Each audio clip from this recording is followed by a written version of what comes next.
I have the honor of this next person is someone I met 16 years ago when this man was president and CEO of the Rock and Roll Hall of Fame and Museum. I went into his office, we shook hands, and Terry Stewart told me how when he was in college, I guess in Alabama, he used to listen to my show and want one of my record albums.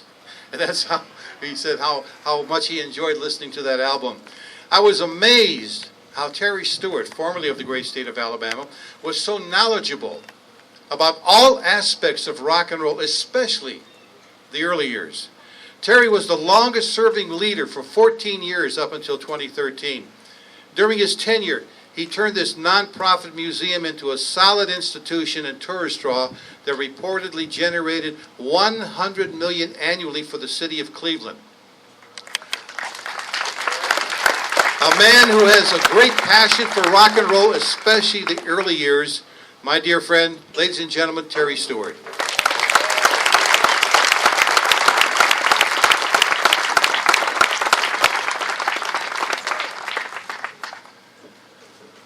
Good afternoon. Good afternoon. That wasn't very good. Good afternoon.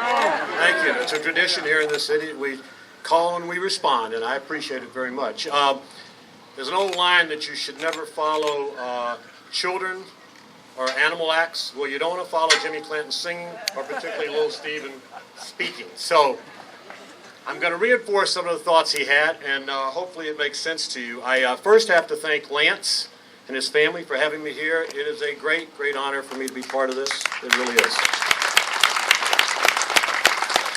And then I got to thank Alan, and if for no other reason, he gave me the best job in the world. 14 years at the Rock and Roll. If it hadn't been for Alan, I would have never had that job. So I have to look at that. Cleveland is so lucky to have the museum, and it wasn't always going to be that way. There were 18 cities that competed. And a lot of them, a couple of them, Memphis, New Orleans, they had a pretty good call on this music and why it should be there. But we had a secret weapon. We had the catalyst. We had the vanguard of it all. We had Alan Freed. And as Stephen said, we had to remind some people by that time that it happened that way. In fact, I heard Amit Erdogan, who was one of the founders, when Norm, who's the guy that went to New York to beg and plead that Cleveland was the only place it should be, right, Norm? Is that right? And, and they didn't literally, but they almost got him like in the movies, the scruff of his neck and the seat of his pants, and threw him out the front door. It was pretty close to that. Huh? But in time, Amit suddenly went, wait a minute, I used to drive to Cleveland with a truckload, a carload of records and try to peddle them to Alan. So Freed was really what made this all happen for us. But besides thanking him for my job and my life and the museum, I have to thank him for the music. And just like Stephen said, and I know Jimmy feels the same way, this music changed my life. It was the beginning of the end of everything that I thought I was going to do, and it put me in a whole new direction. And I often, when I speak about this, I tell everyone that that this is the art form that changed the world. It's the most impactful art form in the history of mankind. And I'll argue that with anybody.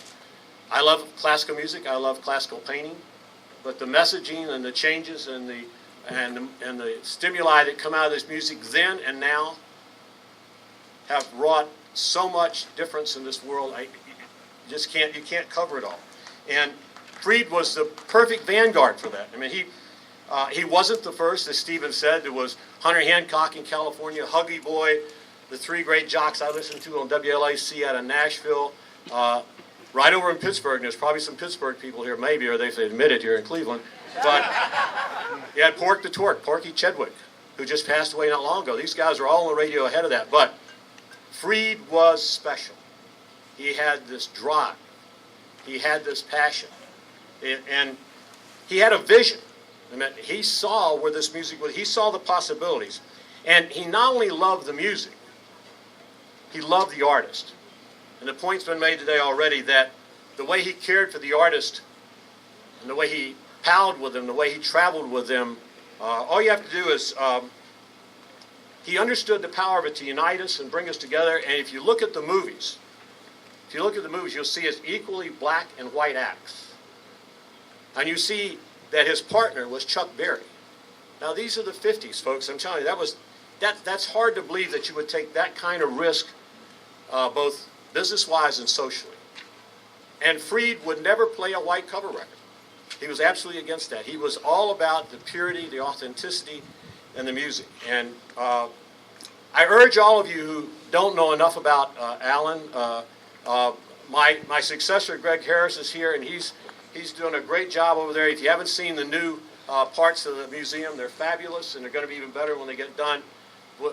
We also built a library over at Tri-C, and there's a whole lot of stuff over there. And since my retirement, I keep finding more stuff about Alan that I send over there. And I beg you to go over and study Alan if you can. And before I quit, I actually want to read to you how Alan felt about this music. Somebody said to me, "Is that an album?" I said, "No, it's an EP, extended play. There were 245s. I left the records at home." But Alan wrote a lot himself. He actually had magazines that he penned articles for. And on this particular EP, it's by Big Sam Taylor. And Alan loved sax players. Al Sears, Sam the Man Taylor, Red Prysock, all these guys were featured in these shows. But on this EP, he produced it. And in 1955-56, he wrote this about the music. And this is a little boring for me to read to you, but you got to understand, he's prescient. He's writing this long before any of us really realized what was going on. He talks about it didn't arrive unheralded. It was like the swing era, but it was different. The hysterical, narrow voices that talked about this music. He talks about the fact that the big beat in American music has been here 100 years. It's nurtured and it's grown through oppressions, through prejudices, and such critic-inflicted terminology as race music and rhythm and blues. The big beat, as he went on to call rock and roll, was here 100 years ago. It'll be here 1,000 years after we're gone. It's great. It's wonderful. It's exciting. It's truly American. In fact, it's the really only American source of music or art that we have to claim for ourselves. And when he says that, he's talking about jazz and blues and rhythm and blues.